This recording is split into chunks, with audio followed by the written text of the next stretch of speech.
What's up, y'all? Welcome back to another episode of Quarantine Christians Reigniting the Faith. Out of quarantine, mask off and I dash off. Yeah, gotta explore the scene. Fresh cut, so the cap off. Yeah, I can't afford to sleep. Hop out the door to see. Yeah, I'm fresh out of quarantine. I'm fresh out of quarantine. Yeah, and I'm fresh out of quarantine. Mask off and I dash off. Yeah, gotta explore the scene. Fresh cut, so the cap off. Yeah, I can't afford to sleep. Hop out the door to see. Yeah, I'm fresh out of quarantine. I'm fresh out of quarantine. Yeah, I'm fresh out of quarantine. Mask off and I. With me, Frederick Hicks, and today we have a special guest, my friend J. Crum. Crum, you can Yeah, introduce yeah. yourself. What's going on? My name is J. Crum. I am an independent hip hop artist out of Omaha, Nebraska. I also run an artist collective / creative agency called Streetlight Sounds. And yeah, man, I'm excited to be here. Oh, oh, oh, yeah.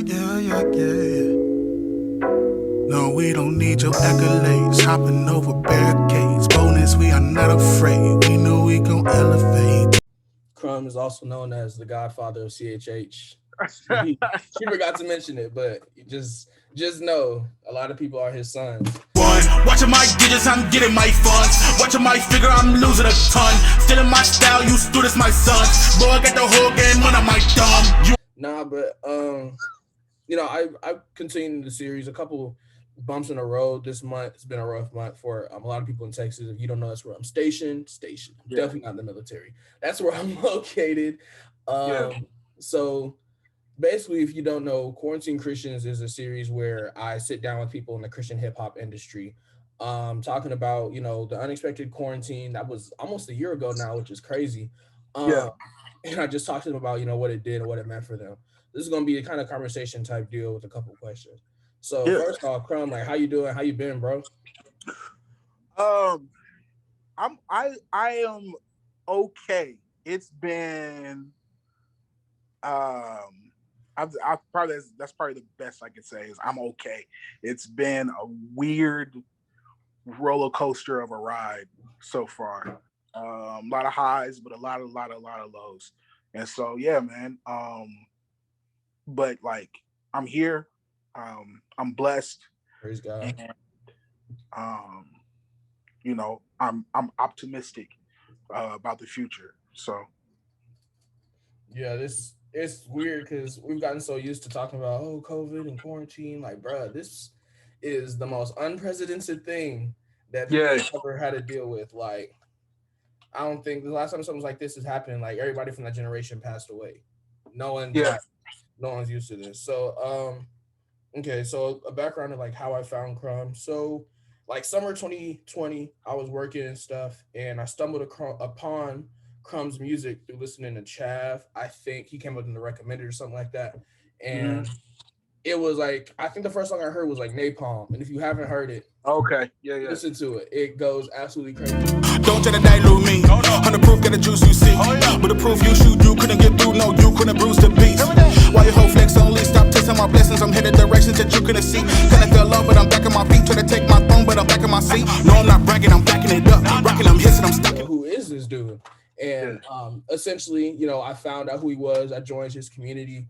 So I think that's one of the first things I want to get into. Crum is one of the best marketing dudes I've ever met. Whenever I see a piece of content, I usually say he's a genius because people really don't know what he's doing. And first I want to get into like community, your community that you have, and like what that means for you and how you set it up. So can you talk a little bit about that? Yeah. No, you're good. I'm about to turn off my camera to set up. I had a quick call come in, my bad.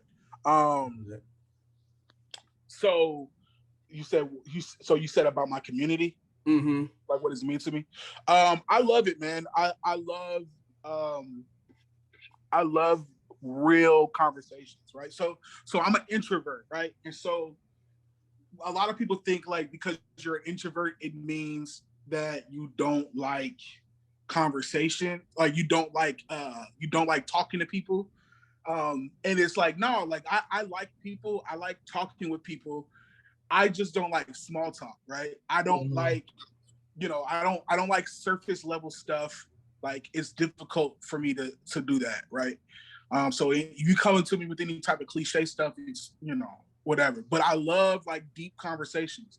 And so what, you know, my community has allowed me to do is have real connections with people off of social media, you know, until where we're really getting ready we're really able to talk with people. And that's where I feel like, you know, I find a lot of my joy and a lot of my inspiration, and a lot of, you know, just what I'm about is about like a lot of one-on-one conversation and stuff like that. So yeah, so like I really enjoy that.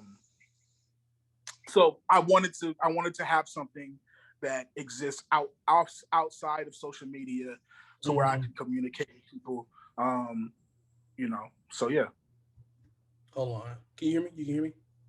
Yeah, I can hear you. All right, cool. I literally just set up my microphone as we were going. I forgot to. No, you're good. You're good. Yeah, like, so you use your so when did you set it up? My community? Yeah.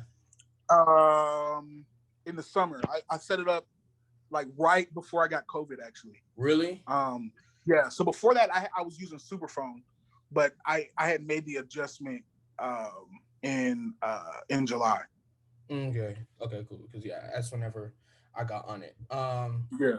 And like some of the ways that you use it, like I remember one time you sent the music video to for Invisible. You sent the private link out. Yep. Like it's exclusive stuff like that establishes that relationship. Lets you know that you're a real person.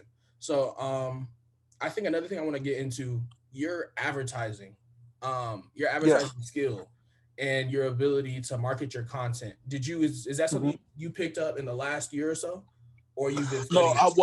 So over the last like 3 years, I've been marketing myself, and so I really wanted to figure out social media.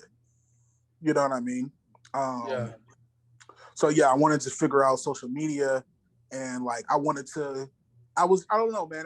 For a while, I felt like I was like not breaking through blogs. I just was not like breaking through certain things. You know what I mean? And I was like, you know, the sites that I wanted to get featured on, I wasn't getting featured on regularly. The playlists, you know, I wanted to try to make more Spotify playlists. I wasn't making a Spotify playlist. You know, I wasn't getting picked up by like the Lyrical Lemonades and stuff like that. And it was like, yo, like I know I'm dope, and I know there's people who love what I do. So like I got to figure out how to go directly to the fan and not and own my data and own my information and own all of that stuff and be able to leverage it. And so I started building my fan base based off of social media ads, because I know I can see that data is provided to me and I can capitalize off of it. And so that's, you know, over the last 3 years, I've gotten better at it, to the point to where now I'm able to help other people. But like, I'm huge on like, you know, cutting out that middleman. Like, I think those things are good for discovery as well. But like, you can't capitalize on those as well as you can with social media ads. So like, what were you going to say? No, I say no. Okay. No, so how did that like change or increase whenever everything got shut down and we were kind of forced to be on our phones 24/8? Yeah. So when that stuff happened, so it was kind of cool how that worked out. Not cool because like it was a pandemic, but it's the timing of how everything worked was very interesting, because I had made a plan in December of 2019 that I want to drop a music video every 3 weeks. You know, so I'm going to drop a song every 3 weeks. The week after that, I'm dropping the music video. And the week after that, I'm dropping some type of behind the scenes content. And I want to do that all year long, right? And so as we were going, you know, so I had all the songs written, mixed, mastered, and produced, except for Rumble and Invisible. So I had all these songs that were written, mixed, mastered, and everything. And so we started storyboarding with my team on how to, you know, do the music videos. And we were doing all this in December. And so so a lot of people who build their careers through like touring and stuff like that, that was my plan too. I was like, all right, I'm going to do this plus touring and everything. But then I realized, then when touring kind of went away, I was like, okay, well, let me double down on what I'm already doing, you know? So like adjusting the budget I was going to have for touring and pouring it into marketing. And so now I have video that I can put ad dollars behind, you know, quality video and really get myself out there. And then I have all the support content, you know, to help market the song as well. And so, and really build depth. And so like I built a lot of depth with fans through like even the behind the scenes stuff, you know? And so, yeah, so having this plan and having this content built up, it really came in clutch when you know, the world shut down. That makes sense. Yeah. And I think I remember you tweeting something. If I can find it, I'll put it in. It was like always like it was something about reusing your content. And you're like, what's old to you is new to them. And this is right. I was saying like earlier, I said you're a genius because you started Thirst Raps series, which I'll get into. You've, you know, done TikTok challenges. And if someone who knows your catalog, like I was, I'm like, hey, I know this. But for someone who doesn't, and they're like, yo, like, oh, this is dope. So can you talk about how like where that comes from with reusing your stuff? With reusing content. So like, especially for a person who's building a career, I understand that especially last year, I've gotten a lot of new fans. Like, listen, bro, I've been making music, you know, I recorded my first song 20 years ago. You know what I mean? Like I'm 32, you know what I mean? I recorded my first song when I was 12, bro. And but I just won, you know, I just was a staff pick for Rapzilla new artists. Yeah, you know like what I mean? this last year. Right. Just new artists. So like understanding that is like, okay, what I've done is new for this audience because my audience, you know, for a lot of years wasn't a Christian audience. You know what I mean? And so this space now paying attention is cool. But like what I realized is like, okay, the stuff that I've done is great. And like, if I need content, I need to post about something. I need some type of music thing. Why not reiterate? Why not, you know, repackage? Why not, you know, take some of the things I'm doing and while I'm also not overextending myself, and I could still put a lot of my creative energy towards making new content behind the scenes. It makes a lot of sense. Yeah. And so like when you hear the Thirst Raps, you might hear a verse from Monster, but I put it behind a new beat and I got a kind of different flow and I have a different, you know, I reinterpret songs and stuff like that. It's easier to do that because, you know, like I'm familiar with the content, but I'm still even the people who are familiar still get something special because it's now presented to you in a different way. And so yeah, so like I really love doing it. I think I'm having a lot of fun with it. That's dope. Okay, so I want to touch on Streetlight Sounds. There's a whole like y'all did the whole Streetlight Sounds team actually did a whole interview with Rapzilla about Streetlight. So I'll link that for the people. So I'm not going to make this the center point, but can you talk about like, you don't got to go into old streetlights and new streetlights. Talk about like what happened and how, you know, the vision was kind of sparked up again with the new drive. So like the people of the, you know, of the OG Streetlight, like I got a lot of love for them, bro. A lot of love. And so I think it was just something like if I to more speak on my side of it, I think it's a thing where like not everybody's dream is the same and not everybody's goal is the same. And like that's okay, right?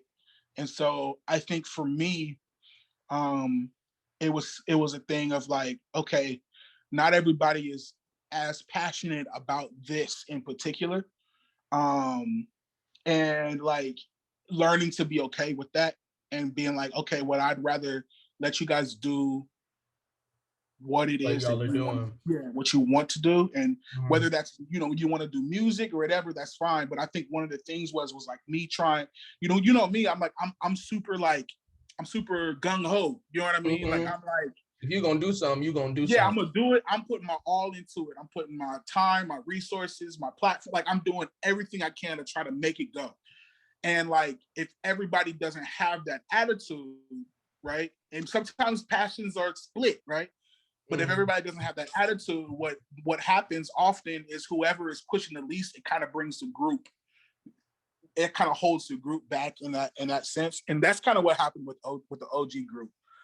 Some other stuff went down, but like, that's neither here nor there. Sure. When it comes to, if I'm honest, I was hurt though. You know what I mean? I was hurt on how it went down, and like I was like, yo, I'm never doing this again. You know what I mean? And then I kept like, it never like died in me though. Like it was like a fight to not do it. It was like harder to not do it than to do it. And then I had somebody I really respect, Aaron, actually.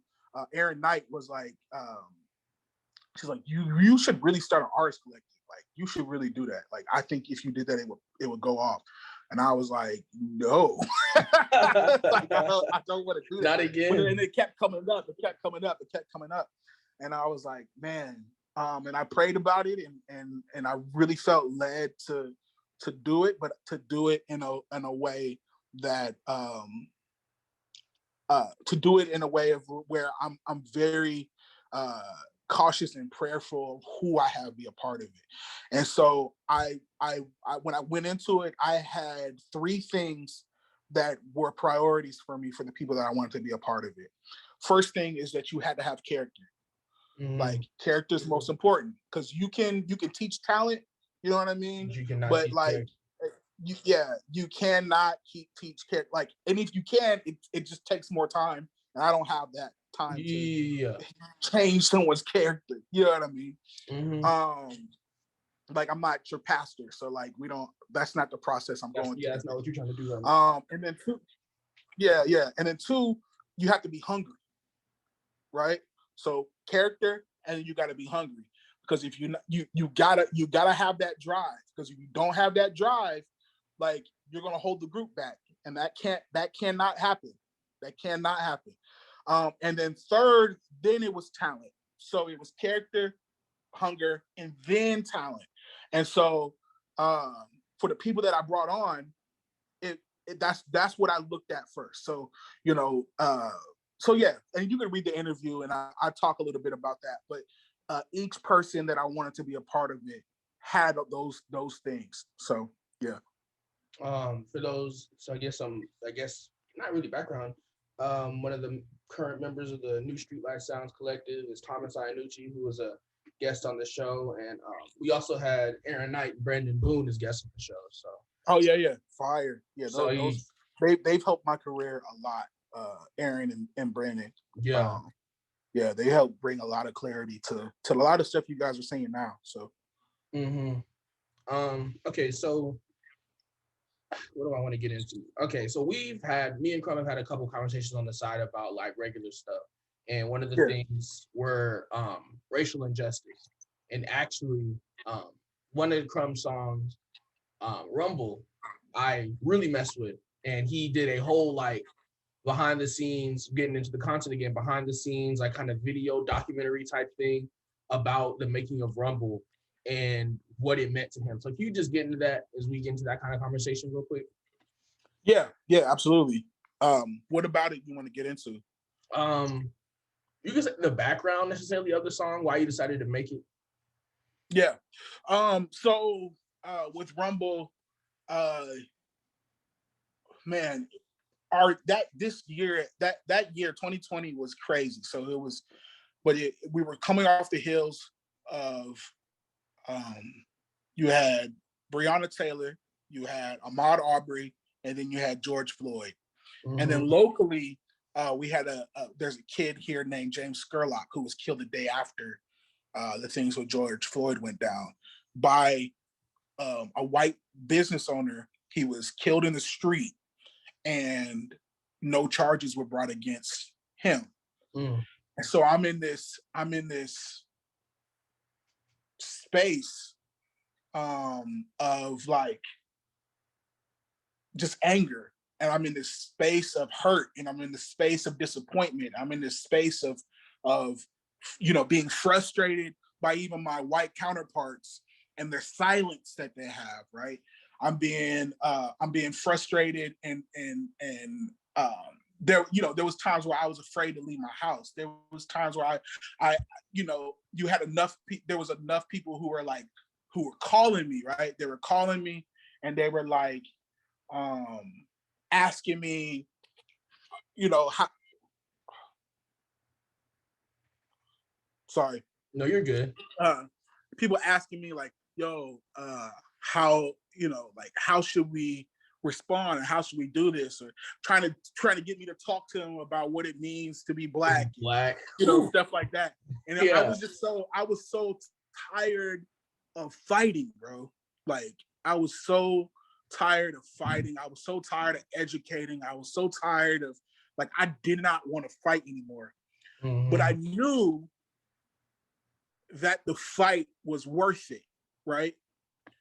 I knew that, like, this was not the time to stop fighting.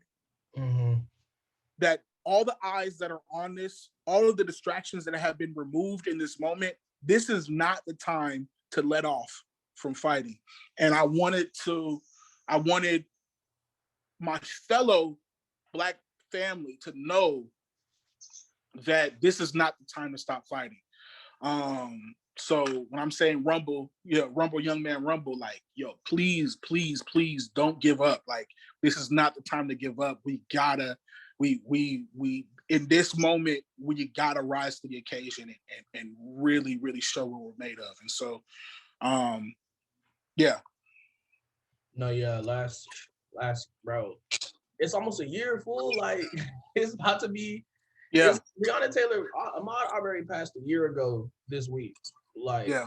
Like, and Breonna Taylor passed, if I'm not mistaken, in March time, and George Floyd passed in May. Actually, Sean Reed was a story that was also around the same time. He passed. Like, we finna come full circle. And for some people, it feels like nothing's changed. For some people, it feels like everything's changed. But the main point is there's still a lot of work to be done. Yeah, and absolutely. It's interesting because, like, what we've been conditioned in school is, after MLK died, everything got okay.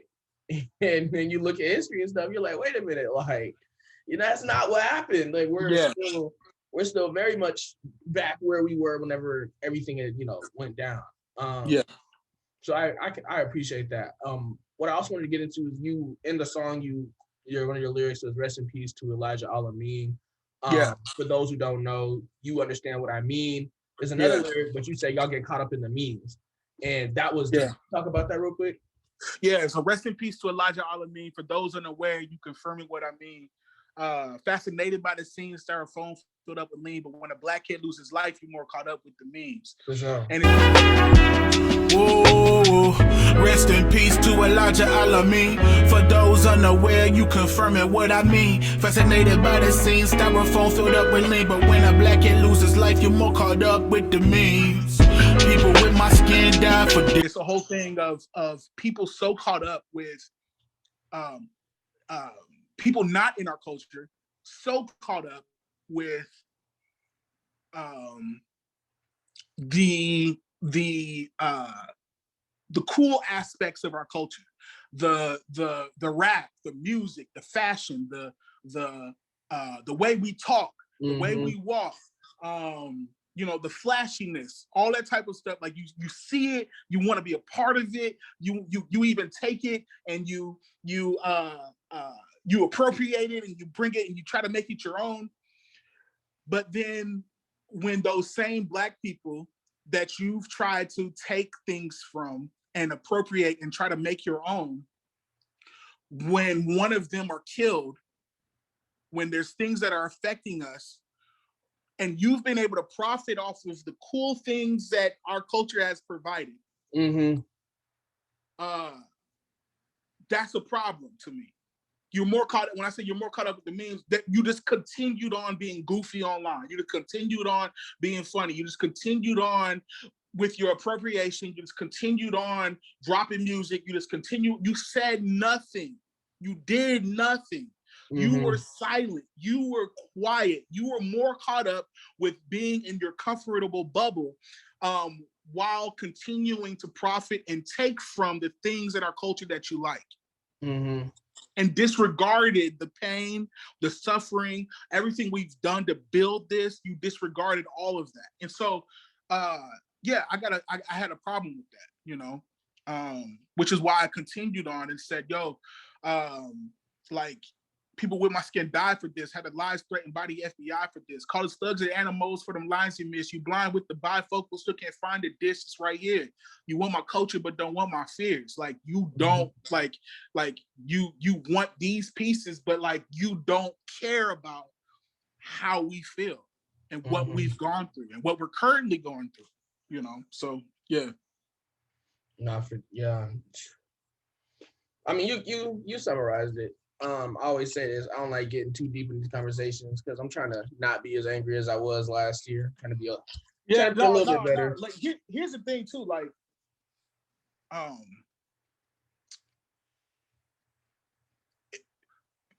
society's always telling us to not be angry. We don't want to come off as an angry black man. We don't want to come, like, but that's even me getting in line with a person's supremacy. That's me getting in line with, or a person who feels they're supreme, and say, look, I don't want this person to perceive me that way. Like, for me, I am, and you are completely justified in your anger. And you should not have to pull back, and I should not have to pull back and try to package it in a way that's more digestible to a person. Or less offensive to a person. Like, this is what it is, bro. This is what it is. And like, you're going to hear my passion. You're going to hear my emotion. You are going to hear, and not only that, I got the data to back it up. Yeah. You know? And so, so yeah, bro. So it's not, you're justified. I just say that, and that's just, you don't even have to air this, but I wanted to say that to you. Like, no, for sure. I appreciate it. I appreciate it. Yeah, I appreciate that. I didn't think about it like that. You said, make it more digestible, because even in our most darkest times, we're trying to figure out how to still be, you know, still look good in front of, you know. Yeah, you want to try to, like, yo, I need to make myself like be away, like, you know, it's I do it all. I catch myself in that all the time of like, why am I trying to do it? Well, I don't want them to think I'm, you know, I'm a stereotype. I don't want them to think a certain, you know, but they never think that. They never change up to fit what we do. We always got to change up to fit what they're doing. You know, nah. I ain't doing that no more. It's interesting. Man, so switching gears a little bit. Okay, so actually, it's funny because I used to ask this question, like, okay, if quarantine ended tomorrow, what would you do? But if you look at the data and stuff, cases are going down, the vaccines out, XYZ. So as we're nearing what it looks like the end of this, or at least a better part, we can, you know, be able to function more. What are your plans now as an artist? I think I'm trying to, like, so I've been able to build a lot of things in this pandemic, right? That I didn't know. Like, I don't know. I feel like I found things out about myself that I didn't know was there, right? And so, like, I have a business that's doing really well with Streetlight. So I'm continuing that.